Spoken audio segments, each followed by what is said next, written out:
মায়ের কথা শুনে মিশা পাখা লাগিয়ে দৌড় দিল বাইরের দিকে, কিন্তু উত্তেজনায় সামনের দিকে খেয়াল করেনি। জুতোর ফিতায় পা পেঁচিয়ে একেবারে ধরাশায়ী।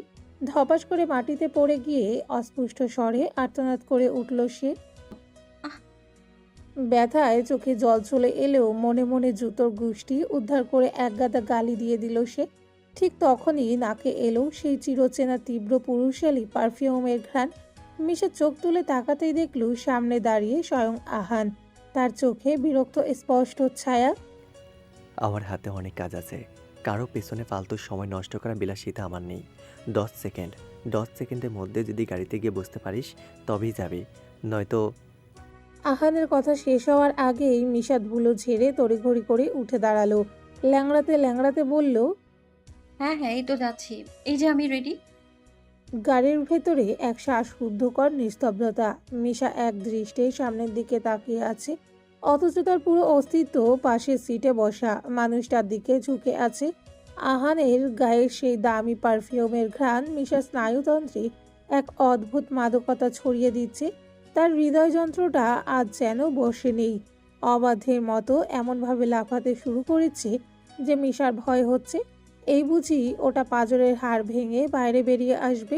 পেটের ভেতর হাজারটা রঙিন প্রজাপতি ডানা ঝাপটাচ্ছে। ঠিক তখনই নিস্তব্ধতা ভেঙে আহানের ফোনটা বেজে উঠল।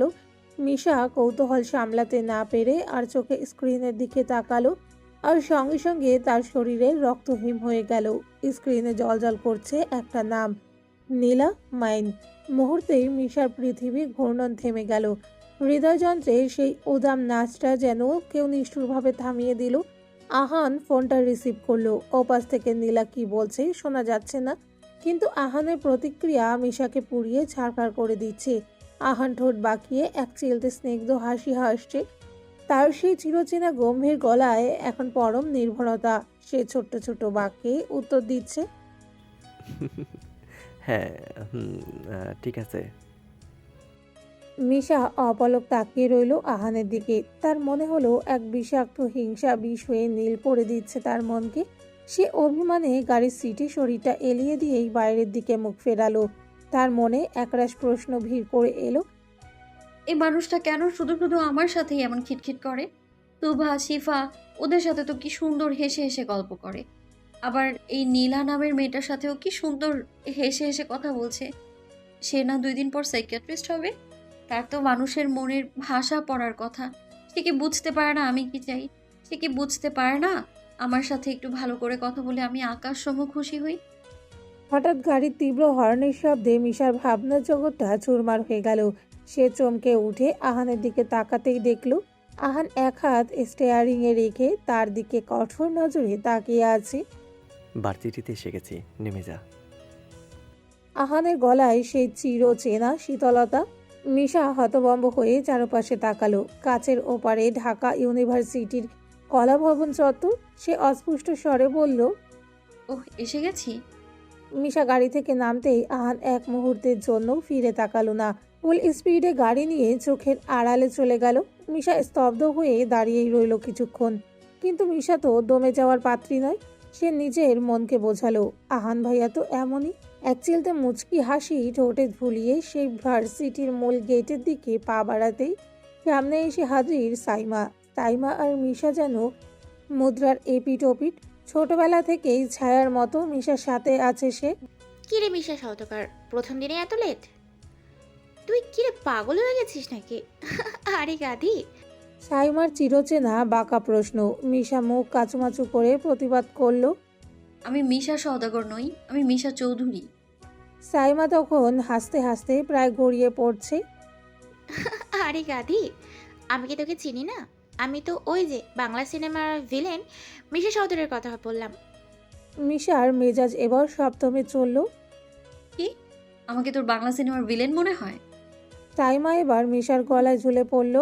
আরে রাগ করিস না সোনা, আমি তো মজা করছিলাম। আচ্ছা শোন, একটা সাংঘাতিক খবর আছে। আমি না একটা ছেলেকে দেখেছি। উফ, কি হ্যান্ডসাম! মনে হয় আমাদের সিনিয়র। তো হ্যান্ডসাম সিনিয়র তো থাকতেই পারে। মিশার গলায় বিশেষ আগ্রহ নেই। আরে গাল ফোলাস না, আমি একদম ক্রাশ খেয়ে গেছি। বিশ্বাস কর, কি যে সুন্দর! সাইমার চোখে তখন হাজারটা স্বপ্ন। মিশা হো হো করে হেসে উঠল। কয় নাম্বার ক্রাশ যেন এটা সাইমা? ১, ২ না মানে আমি তো জাস্ট কাউন্ট করতে, করতে ভুলেই গেছি। মিশা, আমি মজা করছি না কিন্তু। ভাই বিশ্বাস কর, আমি এবার সত্যিই প্রেমে পড়েছি। ও আচ্ছা ভালো। তাহলে দুলাভাইকে কবে দেখাবি? আমার বান্ধবী প্রেম সাগরে ডুব দিয়েছে ভাবা যায়? সাইমা মিশার গাল টেনে দিয়ে আবদার করল। হ্যাঁ, দেখাবো তো। আর তুই না একটু সেটিং করতে সাহায্য করবি বেস্টু। তাহলে তোকেও না হয় একটা চকলেট বয় ধরিয়ে দিব। মিশার হাসি মাখা মুখটা হঠাৎ ম্লান হয়ে গেল। না রে সাইমা, আমার লাগবে না। পৃথিবীর কোনো সৌন্দর্যই আর আমায় মুগ্ধ করতে পারবে না। সাইমা থমকে গেল।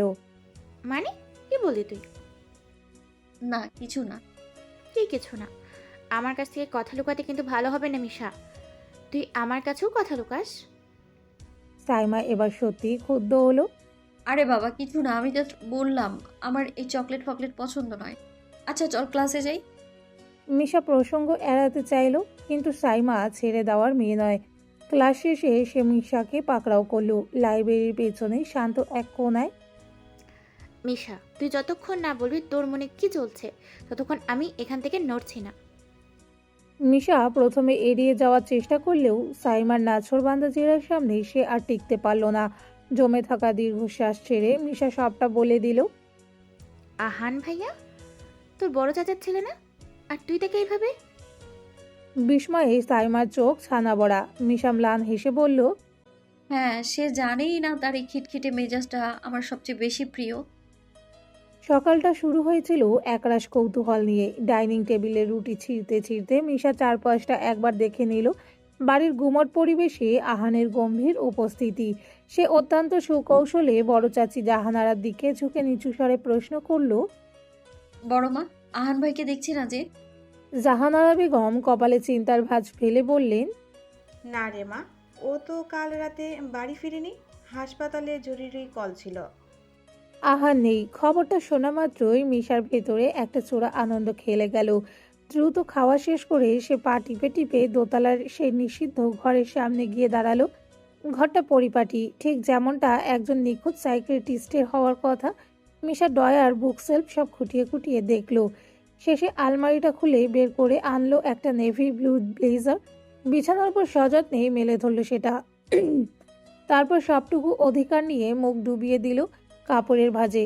উগ্র দামি পারফিউমের নিচে চাপা পড়া সেই পরিচিত পৌরুষের ঘ্রাণ।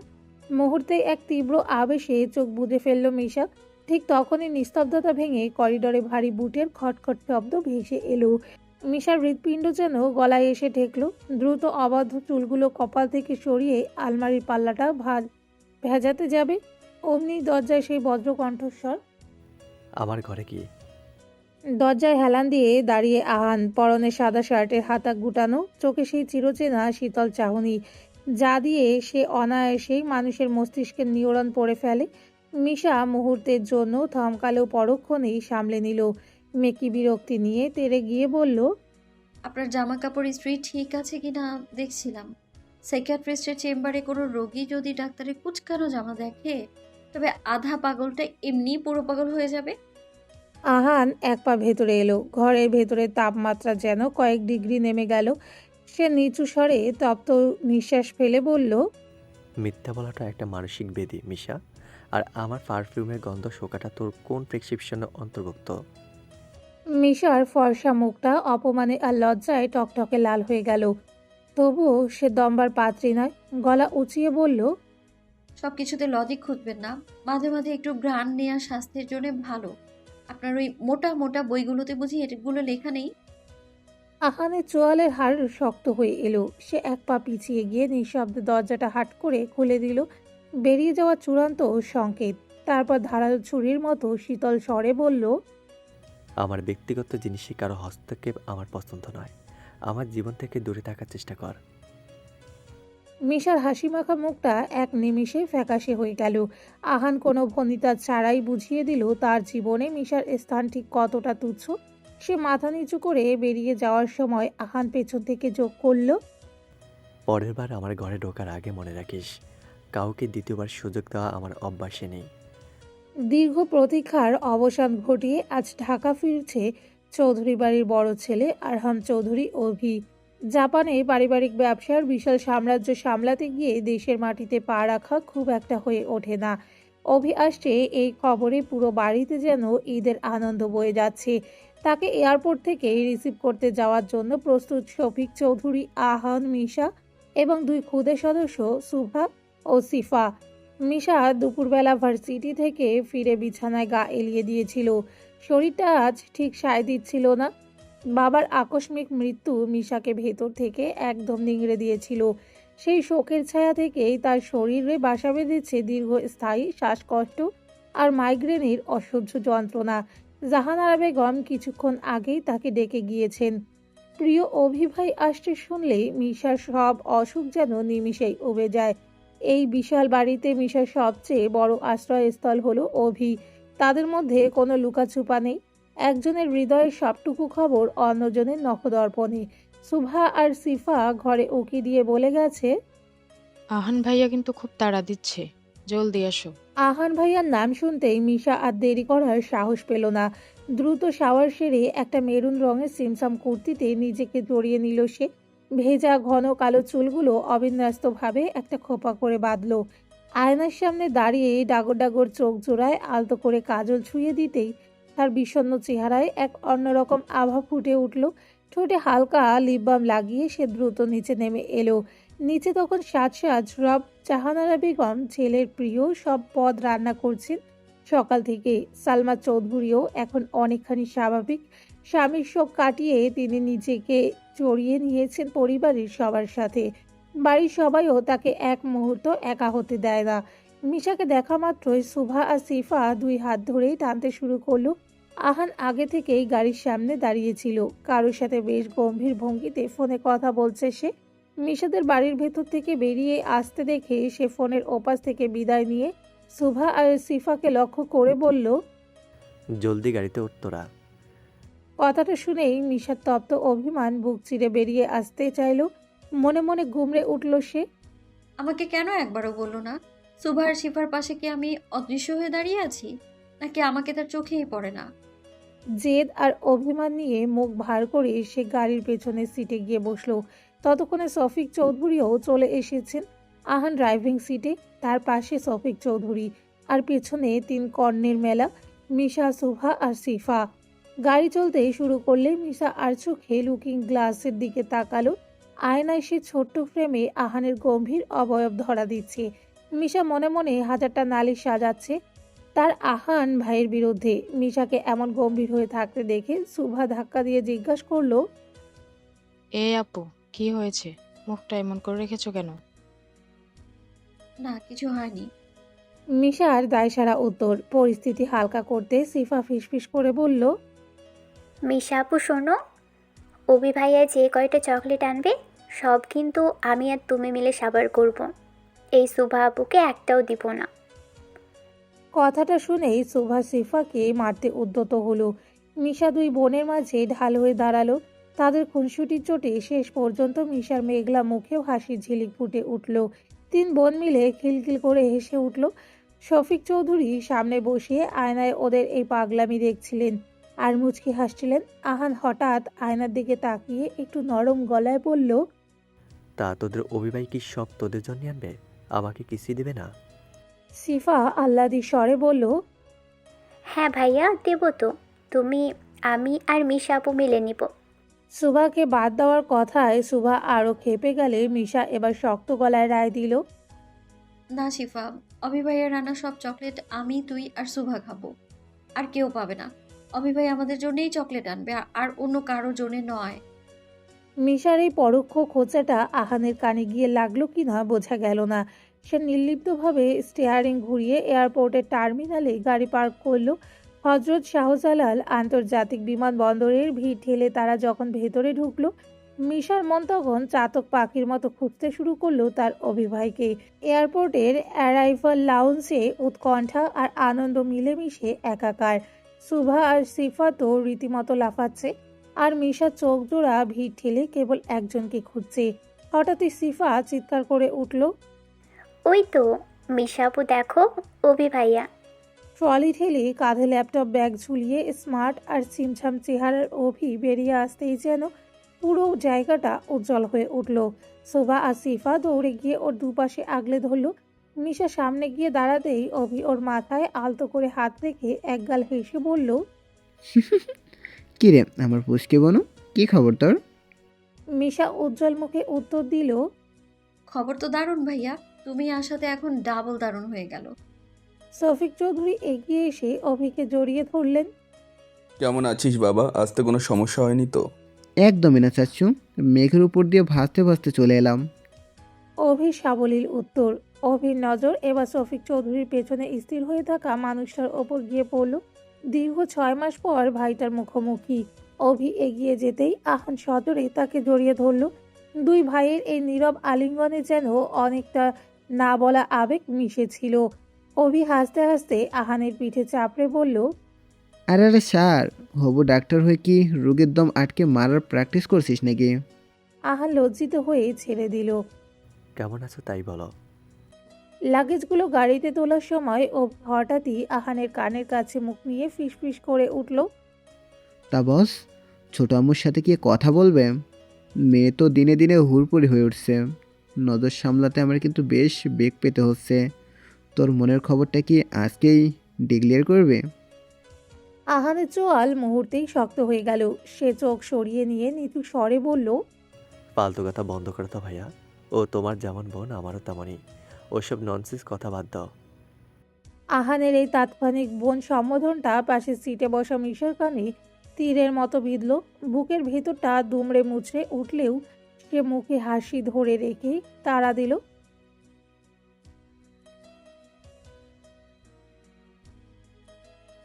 শফিক চৌধুরী সায় দিলেন, হ্যাঁ চল, আগে বাড়ি গিয়ে ফ্রেশ হ, তারপর যত খুশি আড্ডা দিস।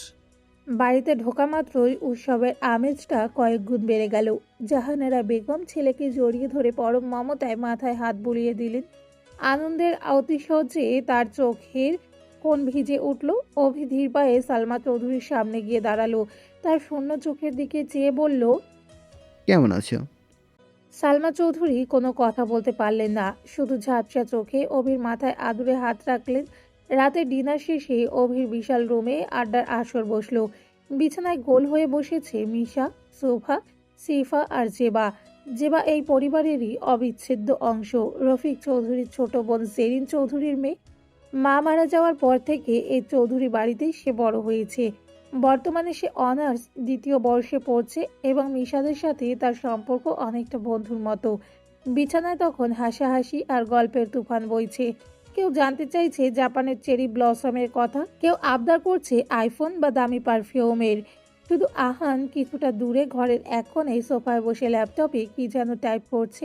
সে আসলে এই জটলার মধ্যে আসতে চায়নি, কিন্তু অভি আর জেবা এক প্রকার জবরদস্তি করেই তাকে ধরে এনেছে। জেবা হঠাৎই দুষ্টুমি করে আহানকে উদ্দেশ্য করে বলে, আরে ডক্টর সাহেব, ল্যাপটপটা কি আজকে গিলে খাবেন?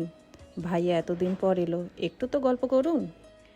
অভি হাসতে হাসতে যোগ দিল, আরে স্যার তো যেবা, ও এখন সাইকোয়ান্টিস্ট হওয়ার স্বপ্নে বিভোর। ও কি আর আমাদের মতো সাধারণ মানুষের সাথে গল্প করবে? আহান ল্যাপটপ থেকে চোখ না সরিয়ে গম্ভীর গলায় বলল। তোরা গল্প কর, আমি শুনছি। মিশা একপাশে বসে চুপচাপ আহানকে দেখছিল। এই মানুষটা কেন সবসময় তার অদৃশ্য দেওয়াল তুলে রাখে নিজের চারপাশে? কেন সে সবার সাথে মিশে গিয়েও মেশে না? আড্ডার আমেজটা বেশ জমে উঠেছিল। হঠাৎই মিশা দুষ্টুমি করে অভিকে খোঁচা দিয়ে বসলো। তা ভাইয়া, এতদিন জাপানে ছিলে, একটা জাপানি গার্লফ্রেন্ডও জুটাতে পারলে না? মিশার প্রশ্নে অভি হো হো করে হেসে উঠল। আগে নিজের কেস সামলা, তারপর আমার চিন্তা করিস।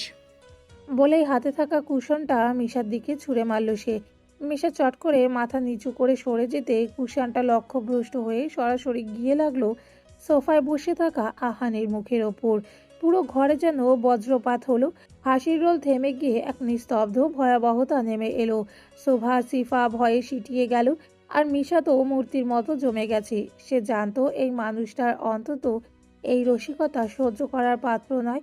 আহান ধীর পায়ে ল্যাপটপ রেখে উঠে দাঁড়ালো। তার চোয়াল শক্ত, চোখ দিয়ে যেন আগুনের ফুলকি বেরোচ্ছে। সে গটগট করে মিশার সামনে এসে দাঁড়াতেই মিশা ভয় কুঁকড়ে গেল। আহান দাঁতে দাঁত চেপে কঠিন গলায় গর্জে উঠল।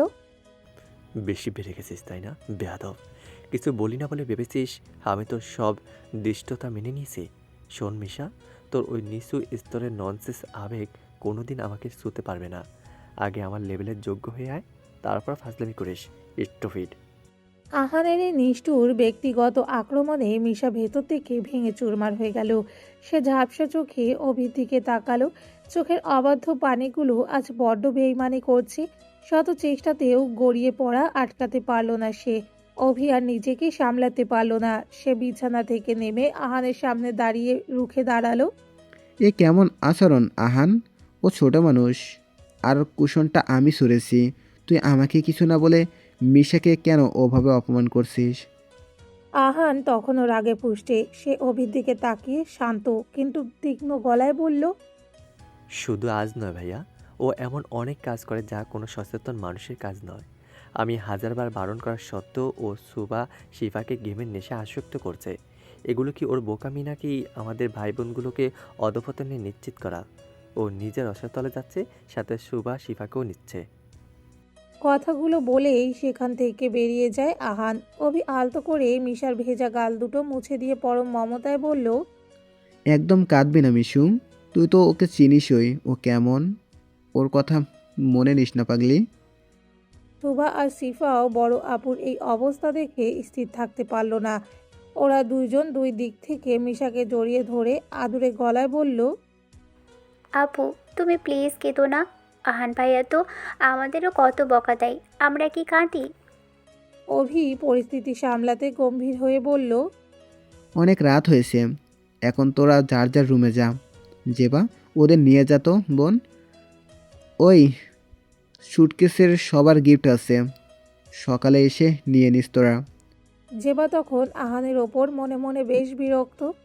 মিশা চল, মন খারাপ করিস না, লোকটা একটা আস্ত খাটাস। জেবা মিশাকে সাথে নিয়ে যেতে চাইলে অভি বাধা দিয়ে বলল, মিশা একটু দাঁড়া, তোর সাথে কথা আছে। সবাই বেরিয়ে গেলে দরজাটা ভিড়িয়ে দিয়ে অভি মিশার সামনে এসে বসলো। বিছানায় মাথা নিচু করে বসে থাকা মিশার কাঁধে হাত রাখলো সে। মিশার বাবার অকাল মৃত্যুর পর থেকেই অভি নিজেকে কেমন জানি অপরাধী মনে করে। তাই সে সবসময় চেষ্টা করে মিশাকে আগলে রাখতে। বনু কষ্ট পাস না, আহান তোকে বুঝতে পারছে না। আর সবচেয়ে বড় প্রবলেম হলো ওই নীল। মিশা ঝট করে মাথা তুলে তাকালো। চোখের জলে ঝাপসা দৃষ্টিতেই প্রশ্ন ছুড়ে দিল, কে নীলা ভাইয়া? কেউ না, তুই আমার কথা শোন। অভি প্রসঙ্গ এড়াতে চাইলো। কেউ না মানে কি ভাইয়া? প্লিজ কিছু লুকিও না। আমি আহান ভাইয়ার ফোনে নীলা সেভ করা দেখেছি, এমনকি ওনার ফ্রেন্ডদের মুখেও এই নামটা আমি শুনেছি। তোমার দোহাই লাগে ভাইয়া, বলো না নীলা কে? অভি চোখ বন্ধ করে একটা তপ্ত দীর্ঘশ্বাস ছাড়ল। সত্যটা আর লুকিয়ে রাখা সম্ভব নয়। সে শান্ত গলায় বলল, নীলা আহানের মেডিকেল কলেজের ক্লাসমেট। ওরা দুজনে একই ডিপার্টমেন্টে পড়ছে। শুধু বন্ধুই নয় মিশু, ওরা একে অপরকে ভালোবাসে। ওরা একে অপরের প্রতি ভীষণ সিরিয়াস এবং কমিটেড। মুহূর্তেই মিশার চারপাশের দেওয়ালগুলো যেন ভেঙে চুরমার হয়ে গেল। সে বাকরুদ্ধ হয়ে অপলক তাকিয়ে রইল অভির দিকে। অভি মেঝেতে মিশার মুখোমুখি হাঁটু গেড়ে বসে ওর হাত দুটো নিজের হাতের মুঠোয় নিল। দেখ বনু, আমি তোকে একটুও কষ্ট দিতে চাইনি। আমার দিকে তাকা, আমাকে ভুল বুঝিস না প্লিজ। মিশা এবার নিজের বুক ছেঁড়া হাহাকারটুকু চেপে রেখে ঠোঁটের কোণে এক চিলতে পাংশুটে হাসি টেনে আনলো। তবে কেন আমাকে আমার অনুভূতি ওকে জানাতে বলেছিলে ভাইয়া? তুমি তো জানতে নীলাপুর কথা, তবে কি আমার ভালোবাসার কোনো দাম নেই? অভি কাতর গলায় বলল, বিশ্বাস কর বনু, যেদিন আমি তোকে তোর ভালোবাসার কথা আহানকে বলতে বলেছিলাম, আমি জানতাম না যে ওরা এতটা গভীরে জড়িয়ে গেছে। আমি ভেবেছিলাম ওটা কেবলই বন্ধুত্ব। অভির কণ্ঠস্বর ক্রমশ নিচু হয়ে এলো। সে মিশার হাত দুটো শক্ত করে ধরে বলল, ওই দিন তোর সাথে কথা হওয়ার পর আহান আমার রুমে আসে। অতীত। কিরে ভাই, কি খবর? আমি জানি তুমি সব কিছুই জানো ভাইয়া। কি জানি আমি? পরিষ্কার করে বলবি তো? তোমার বোনকে বলে দিও ও আমার কাছে যা চাইছে তা কখনই সম্ভব না। আমি নীলাকে ভালোবাসি অ্যান্ড ওকে বিয়ে করব। খুব তাড়াতাড়ি বাড়িতেও সব জানিয়ে দেব। আহান, একবার অন্তত আমার কথাটা শোন, রাগ করিস না। আমি আর কিছু শুনতে চাই না ভাইয়া, সিদ্ধান্ত নিয়ে নিয়েছি। দেখ আহান, মিশা সত্যি তোর প্রতি অ্যাডিক্টেড। ও তোকে ভীষণ ভালোবাসে আহান। আমার বোনটাকে আমি চিনি, তুই ওর মতো জীবনসঙ্গিনী কোথাও পাবি না। ও মরে যাবে তোকে অন্য কারো হতে দেখলে। Please Ahan, try to understand. আমি জানি মিশা কতটা ভালো মেয়ে, এমনকি ও আমাকে কতটা ভালোবাসে, সেই গভীরতাটাও আমি মাপতে পারি। বাট সত্যি আমার কিছু করার নেই, আমার জীবনে নীলার জায়গা অন্য কেউ নিতে পারবে না। বলেই বেরিয়ে যায় আহান। অভি থামল। ঘরের ভেতর তখন রাতের স্তব্ধতা যেন হাহাকার করছে। মিশা স্থির হয়ে বসে রইল। তার মনে হলো বুকের ভেতরটা কেউ নির্দয়ভাবে দুমড়ে মুচড়ে দিয়েছে। অভি সান্ত্বনা যেন বিষের মতো তিতকুটে মনে হচ্ছে মিশার কাছে। দেখ বনু, আমি তোর অবস্থাটা বুঝতে পারছি, তুই ভেঙে পড়িস না প্লিজ। আমি ওর চেয়েও হাজার গুণ ভালো কারোর সাথে তোর বিয়ে দেব। মিশা ম্লান হাসল। যার হৃদয়ে একজন আস্ত মানুষের সমাধি হয়েছে, সে অন্য কাউকে সেই হাহাকারে জায়গা দেবে কি করে? সে খুব শান্ত গলায় বলল, ভাইয়া, আমার ভীষণ ঘুম পাচ্ছে, তুমিও ঘুমিয়ে পড়ো। অনেকটা পথ জার্নি করে এসেছো তো। মিশা, অভি কিছু বলতে চাইল, কিন্তু মিশা আর দাঁড়ালো না। দোতলায় প্রথমেই অভির ঘর, মাঝখানে আহানের আর শেষে মিশার। সোভা আর সিফা এখন বড় হয়েছে বলে তাদের ঘর নিচে সরিয়ে নেওয়া হয়েছে, আর জেবা আছে পাশের রুমে। মিশা আহানের রুমের সামনে দিয়ে যাওয়ার সময় একবারও থামলো না, ফিরেও তাকালো না। নিজের ঘরে ঢুকে সশব্দে দরজাটা আটকে দিল সে। অদ্ভুত ব্যাপার, এত বড় আঘাতের পরও মিশার এখন আর কান্না পাচ্ছে না, শুধু বুকের ভিতরটা কেমন যেন ভারী হয়ে আছে। মানুষের কথার ভার কি পাথরের চেয়েও বেশি? নিঃশ্বাস নিতে কষ্ট হচ্ছে তার। সে ধীর পায়ে জানালার পাশে গিয়ে দাঁড়ালো। ছোটবেলা থেকে যাকে ঘিরে তার প্রতি স্বপ্ন বোনা, যাকে সে সযত্নে হৃদয় গহীনে আগলে রেখেছে, সে আজ ধরা ছোঁয়ার বাইরে, অন্য কারো। মিশা ড্রয়ার ট্রেনে একটি নীল রঙের টি শার্ট বের করলো। ওটা আহানের। মনে পড়ে গেল গতবার যখন আহান জাপানে গিয়েছিল, তখন কত ছল করে এই টি শার্টটা নিজের অধিকারে এনেছিল সে। মেঝের ওপর স্তূপ করা কাপড়ের মাছ থেকে ওটা সরিয়ে নেওয়ার সময় যখন জাহানারা বেগম তাকে বারণ করেছিলেন। আর দাও না বড় মা, তোমার তো কোমর ব্যথা, ধুতে গেলে রাতে কিন্তু ব্যথা বেড়ে যাবে, দাও তো আমার কাছে। বলতে বলতেই জামা কাপড়গুলো নিয়ে এক দৌড়ে ওয়াশরুমে গিয়েছিল সে। সেখানে কাপড় ধোয়ার বাহানায় বেছে বেছে আহানের প্রিয় নেভি ব্লু শার্টটা নিজের কাছে রেখে দিয়েছিল। বাকিগুলো ধুয়ে দিয়ে এসে চোরের মতো সন্তর্পণে ওটা নিজের আলমারির একদম নিচে লুকিয়ে রেখেছিল। জাপান থেকে ফিরে আহান যখন পাগলের মতো তার প্রিয় শার্টটা খুঁজেছিল, মিশা তখন দূর থেকে দাঁড়িয়ে আহানের সেই বিরক্তি আর অস্থিরতা দেখে মনে মনে আনন্দ পেয়েছিল। এসব কথা ভাবতে ভাবতে মিশার ঠোঁটে এক চিলতে হাসি ফুটে উঠল, কিন্তু সেই হাসির স্থায়িত্ব ছিল মুহূর্তের। সে খেয়াল করলো হাতের টি শার্টটার ওপর কয়েক ফোঁটা নোনা জল পড়ছে। নিজের চোখের ওপর বড্ড বিরক্ত হলো সে। দাঁতে দাঁত চেপে ফিসফিস করে নিজেকেই শাসন করলো। কেন কাঁদছি আমি? আমার আহান ভাই সুখে থাকুক, সেটাই তো আমি আজীবন চেয়ে এসেছি। তবে এখন কেন এই হাহাকার?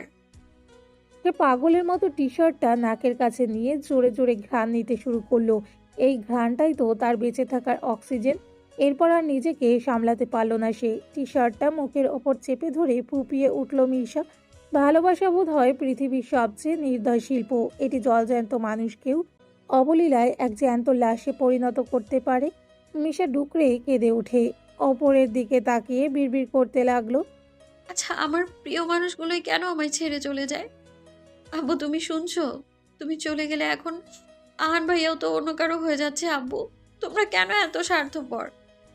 সেই ঘটনার পর থেকে মিশা অদ্ভুতভাবে বদলে গেল। আগের মতো আহানের ঘরে ঢুকে চাদরের ভাঁজে ঘ্রাণ নেওয়া তো দূর, সে আহানের ছায়াও মারানো বন্ধ করে দিল। সকালে ব্রেকফাস্ট টেবিলে আহান এলে মিশা নিঃশব্দে উঠে চলে যায়। আহান যখন করিডর দিয়ে হেঁটে যায়, মিশা পাশ কেটে অন্য ঘরে ঢুকে পড়ে। অন্যদিন বিকেলে বাগানের কোণে দুজনে মুখোমুখি পড়ে গেল। মিশা এক মুহূর্তের জন্য চোখে চোখ রাখল না, বরং এমন এক উদাসীনতা নিয়ে বাগান থেকে বেরিয়ে গেল যেন আহান নামের কেউ সেখানে উপস্থিত নেই। আহান লক্ষ্য করল পরিবর্তনটা। যে মেয়েটা সারাক্ষণ তার আশেপাশে ছায়ার মতো ঘুরঘুর করত, যার অযৌক্তিক সব কথায় সে বিরক্ত হতো, সেই মেয়েটাই এখন তাকে পুরোপুরি ইগনোর করছে। ড্রয়িং রুমে বসে ল্যাপটপে কাজ করতে করতে আহান আর চোখে দেখলো মিশা সিঁড়ি দিয়ে নেমে আসছে।